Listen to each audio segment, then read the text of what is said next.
Buenas, gente querida. Bienvenidos a Cinex Libris de Cinelis. Lecturas en bruto para orejas pulidas.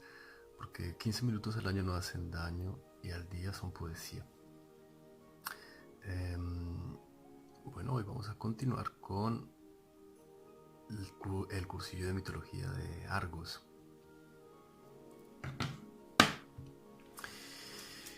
La última vez habíamos leído las partes 1 y 2, en donde nuestro querido amigo Roberto Cadavid nos hablaba sobre Júpiter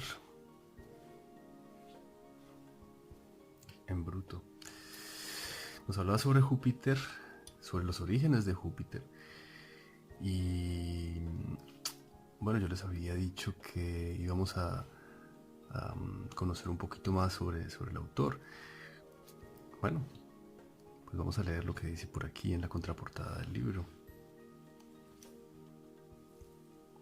Argos, Roberto Cadavid Misas. Nació en Andes, Antioquia, hizo los estudios de primaria y bachillerato en el Colegio de San José en Medellín. Allí mismo, en la famosa Escuela Nacional de Minas, se graduó de ingeniero civil y de minas. Ejerció su profesión hasta 1978. Es de desear que algún día escriba sus memorias y nos cuente cómo llegó a poseer el amplio y certero conocimiento de la lengua española que le permitió hacer de su columna gazapera de El Espectador un instrumento de corrección acatado por los escritores y buscado con inmenso agrado por los lectores. El humor y el acierto que se alían en su columna convirtieron a Argos en uno de los comentaristas más leídos de la prensa colombiana en cuestión de meses. Sus trabajos han sido galardonados con un premio de periodismo, el Simón Bolívar, en 1983, con la dignidad de académico correspondiente, que le otorgó la Academia Colombiana de la Lengua, y con la medalla de la Sociedad Antioqueña de Ingenieros por su labor cultural en la prensa. Es autor de las siguientes obras: Cursillo de Mitología, Cursillo de Historia Sagrada y Cursillo de Historia Patria, publicadas en capítulos dominicales en El Espectador. Sí, el Cursillo de Historia Patria lo tengo, así que eventualmente podría estarlo leyendo aquí. Es historia colombiana, contada a su manera, llena de refranes, de referencias curiosas, un poco como lo han visto y como lo van a seguir descubriendo aquí en este cursillo de mitología. Bien, y Aldonado, muy simpática, muy simpática imagen de este dibujante con su gran bigote. Recuerda un poco al hombre caimán. Álvaro Donado Olivares nació en Ciénaga, Magdalena. Estudió primaria y bachillerato en el Instituto San Juan de Córdoba de la misma ciudad y Bellas Artes en la Universidad Nacional. Bueno, en Ciénaga, como el hombre caimán, en efecto. Así que esos rasgos no nos son ajenos. Colaborador del Espectador en dibujo y fotocaricatura, género al cual ha hecho un original aporte. Su personaje, Don Roque, fue premiado con el Simón Bolívar en 1981. No tengo idea de quién será este Don Roque, ¿eh?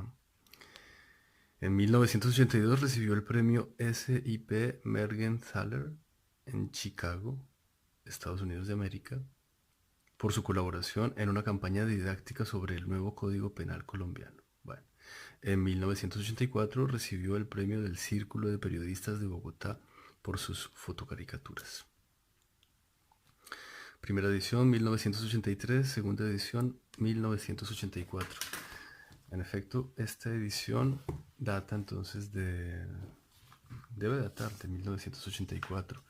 Recuerdo que la conseguí en la librería Merlín de Bogotá. Bueno, vamos entonces con el capítulo 3, donde seguimos descubriendo la historia de Júpiter. Habíamos visto que era desde niño muy alebrestado. Y aquí está la imagen.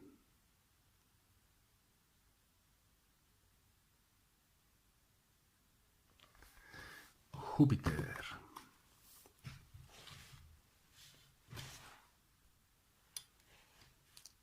Cuando Zeus fue creciendo y se sintió ya buey y gallo, empezó a arrastrarle el ala a Metis, la prudencia, y breve se enmozó con ella y fue haciendo su modo y su maña de que su papá, el corrompido de Cronos, la colocara como copera. ¿Y saben para qué?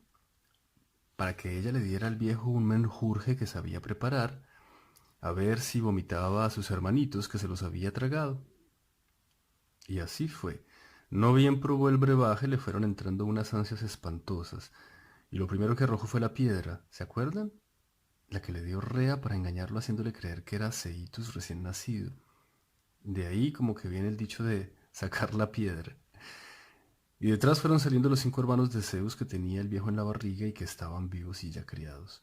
Eran 3 mujeres, Hestia o Vesta, Deméter, Ceres y Hera, Juno. Y 2 hombres, Hades, Plutón y Poseidón, Neptuno. Fue pasando el tiempo, y así que se vio Zeus ya tatabrón, macanudo y con hermanos que le ayudaran, los llamó y les dijo: bueno, jovencitos, a trabajar se dijo. Tenemos que bajar de la tarima a ese viejo desnaturalizado papá de nosotros. Voy a conseguir quien nos ayude, porque él está amangualado con los titanes y con los gigantes, que es gente muy guapa y muy jodida. Y fue y libertó a los cíclopes que los tenía amarrados Cronos y que eran unos moanes inmensos que no tenían sino un ojo en la mitad de la frente.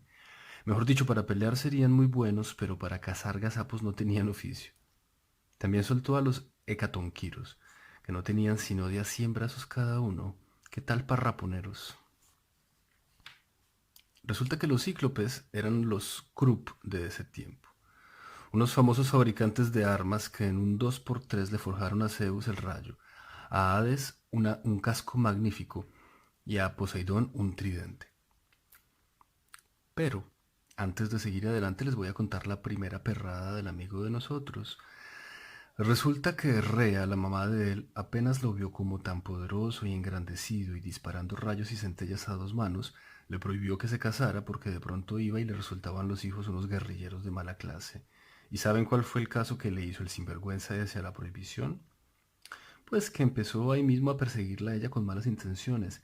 ¿Cómo les parece? A la propia mamá.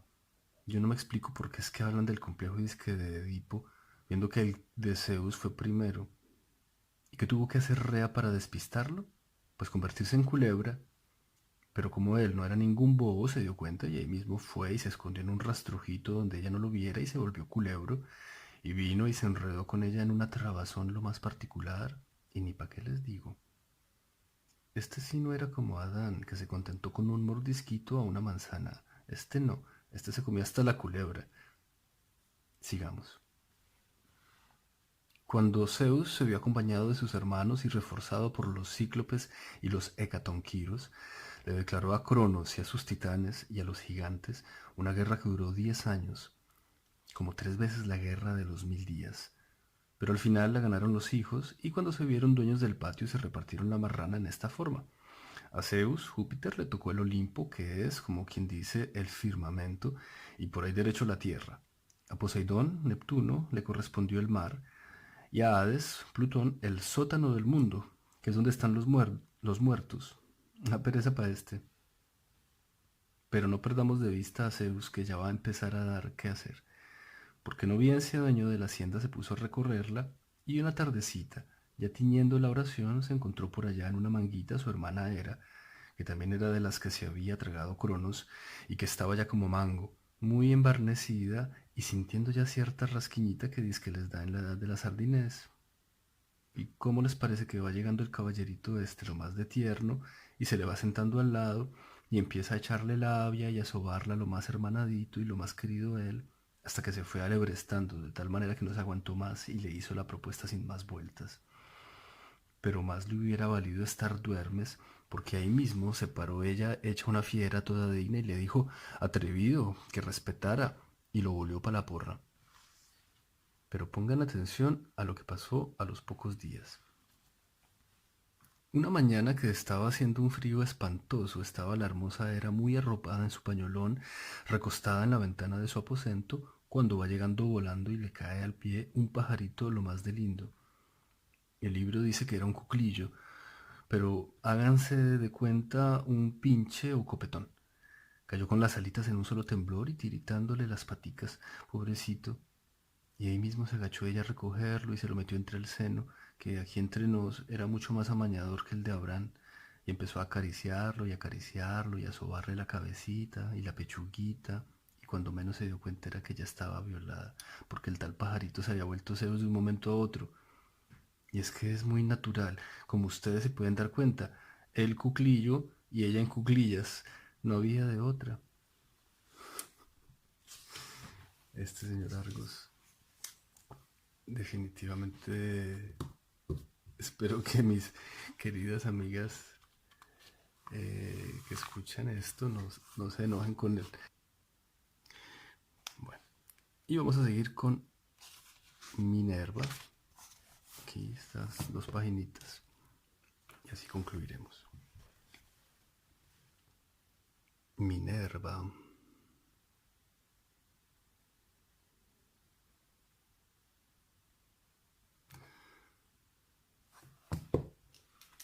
Bueno.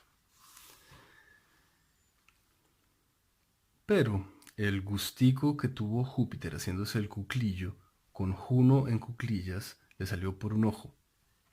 Antes de seguir adelante, les quiero decir que resolví seguir llamando a los dioses por los nombres que les tenían los romanos, que son como más familiares para nosotros. Entonces, Zeus y Hera van a ser Júpiter y Juno en adelante. Sigamos. Les decía que la violada que le pegó el joven Júpiter a su hermanita le salió cara porque se tuvo que casar con ella y le resultó más brava, más cantaletosa, más celosa, más envidiosa y más insoportable que Ramona la de Don Pancho. Pero al principio sí la pasaron de oro. ¿Saben cuánto les duró la lunita de miel? La bobadita de 300 años. ¿Se imaginan ustedes la cantidad de maneras que inventaría ese Júpiter como era de perro? Ah, bueno, haber tenido un anteojo de larga vista o una de esas cámaras con teleobjetivo con que retrataban a Jacqueline en la playa en pura almendra, pero sola, porque lo que es el viejito de Onassis, mi dobla. No era como ese garañón de Júpiter que no se le apeaba a Juno ni en los malos pasos. Pero dejémoslos que se divierten ahí solitos y no nos metamos en lunas de miel ajenas. Y venido a ver tanto trabajo y no vinieron a tener sino un hijo, que fue Marte o Ares, como lo llamaban los griegos. Fue el dios de la guerra, que desde ese tiempo hasta ahora no ha dejado de trabajar ni un solo día.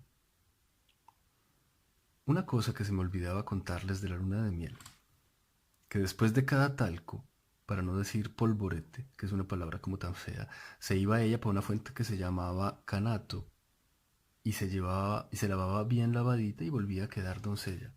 ¿Cuánta plata no hubiera levantado uno en otro tiempo vendiendo agua de Canato envasada? Porque lo que es hoy se arruina el que ponga ese negocio. Pero sigamos con el cuento. Juno, dígase lo que se quiera, y pa' qué si no es la verdad, a pesar de todos sus inconvenientes fue una señora muy respetable y muy puesta en orden. No se sabe que se la hubiera jugado ni una sola vez a Júpiter, y hay que ver la clase de lengüitas que había en ese Olimpo. Y no es que no la hubieran gallinaseado dos o tres dioses, y hasta un mortal, Ixión, porque la vieja era muy troza y muy bonita, para qué negarlo. Pero, eso sí, como brava, celosa y envidiosa, no me la mienten. Oigan esto, por ejemplo. Resulta que una tarde conoció Júpiter en uno de esos cócteles que daban los dioses a una tal Metis, y esa misma noche le echó el cuento, y al día siguiente se la llevó para una casa de citas y ustedes ya se imaginan el resto. Pero como no hay dicha completa, a los pocos días se encontró Júpiter con otro dios que se las daba de adivino, que le dijo, ve hombre, así como vos destronaste a tu papá, así te va a destronar el hijo tuyo que va a tener Metis. Pues esto que oye el amigo Júpiter, y ahí mismo convirtió a Metis en una mosca y se la tragó. Y como que a los 9 meses empezó a sentir un dolor de cabeza horrible que se le estallaba, y cuando ya no aguantó más se fue para la maternidad del SSO, Seguro Social del Olimpo, a que le rajaran la cabeza y le sacaran lo que tuviera. ¿Y saben qué le fue saliendo? Pues muy hermosa y muy oronda, con su armadura completa, la que iba a ser diosa de la sabiduría y de la guerra, Minerva, la que los griegos llamaban Palas Atenea. ¿Y qué fue aquello cuando supo Juno que su marido había tenido una hija él solo? Dice que le prende la envidia más horrible y salió diciendo, ¿se está creyendo él que me va a humillar a mí? Ahí manece. Y se puso a rezarle al San Judas olímpico para tener un hijo ella sola, y no se sabe si fue milagro de San Judas o qué, pero lo cierto del caso es que quedó embarazada sin la ayuda de nadie. ¿Y saben el hijo que tuvo? Ríanse lo que quieran, pero no vayan a creer que le estoy revolviendo política a este negocio. Le nació Hefestos, pero no el de la nueva frontera, sino al que los romanos llamaban Vulcano, que después se volvió un herrero cojineto, pero buena persona. Fue marido de Venus, nada menos. El domingo seguimos, Zeus mediante.